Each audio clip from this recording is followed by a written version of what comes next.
Mwiriwe bene data, tubahaye ikaze uyu munsi ku gicaniro cy'umuryango. Imirongo y'ibyanditswe yakuwe muri Bibiliya yera ndetse n'imirongo migufi yakuwe mu bibwiriza byabwirijwe na mwene data William Mario Branham hagati y'umwaka w'igihumbi 1947 n'igihumbi 1965. Mu gihe muri kumvira ijambo ry'Imana, turizera ko muri buhabwe umugisha.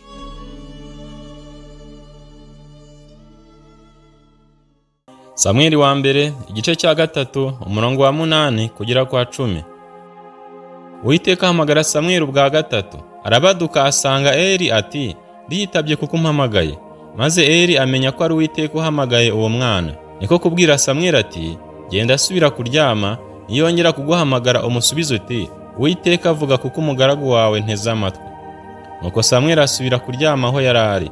Maze Uwiteka araza ahagararaho, aramuhamagara nk'ubwa mbere ati, "Samweli, Samweli." Nawe ati, "Umubwire kuko umugaragu wawe nteze amatwi." The very outstanding time.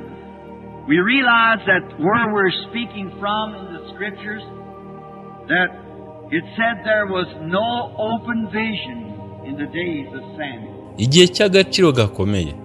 Dusobanukiwe ko mu mirongo y'ibyanditswe twifashisha tubwiriza havuga ko amayerekwa yari asigaye ari imboneka rimwe mu gihe cya Samweli. Therefore, where there's no vision, the Bible said the people perish. We must have a vision. And visions comes to the prophets. And it's the word of the Lord spoken to them. Kandi Bibiliya ivuga ko ahatari amayerekwa abantu barimbuka. Kubw'ibyo dukwiriye kugira iyerekwa, kandi amayerekwa aza kubahanuza. Ni ijambo ry'Uwiteka ribazaho. And we find out that Eli was not a prophet. Eli was a priest. And he was getting old. And his eyes were going dim. And he could not see to get around. Great, heavy man. Kandi tubona ko Eli atari umuhanuzi. Eli yari umutambyi. Kandi yari amaze gusaza, n'amaso ye ntiyari akibona ku buryo atarakibasha kugira aho ajya. Yari umugabo w'ibigango. And he had began to let the work of the Lord go undone. That's something like it is of today. Yatangiye kudohoka umurimo w'Uwiteka.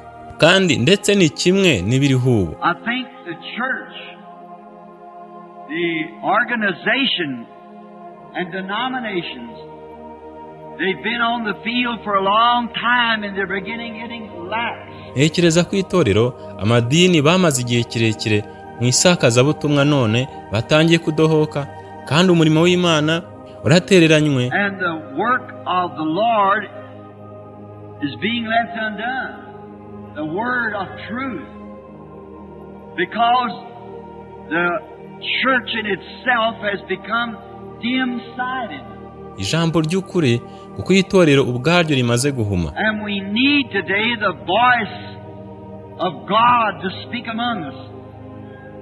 Bring us back. None ubu turashaka ko ijwi ry'Imana ryumvikana kuri twebwe rikatugarura. And see, Eli had laid down and his eyesight was failing. He was a priest and they had no open vision from the Lord. Ritugarure. Murabona, Eli yari aryamye kandi ntiyarakibona. Yari umutambyi. Kandi amayerekwa aturuka ku Uwiteka yari imboneka rimwe. And that great need, and God has promised to meet the need of the hour. He always does that. Kandi Uwiteka yasezeranye gukemura ikibazo cy'igihe. Aracyabikora. And we need the voice of God today to meet the need of the hour. Meet the time that we're living in. And after He has promised it, we can rest assured that He will keep His promise. Na n'ubu dukeneye ijwi ry'Uwiteka ngo rikemure ikibazo cy'igihe, ngo tubashe guhangana n'ibihe turimo. Kandi nk'uko yabisezeranye, ntidushidikanya ko azasohoza isezerano rye. Azasohoza isezerano rye. That's the confidence that the believer has in his Maker. That He promised to meet. Naho ibyiringiro by'umwizera bishingiye yuko umuremyi we wamusezeranije azamukemurira ibibazo. The need.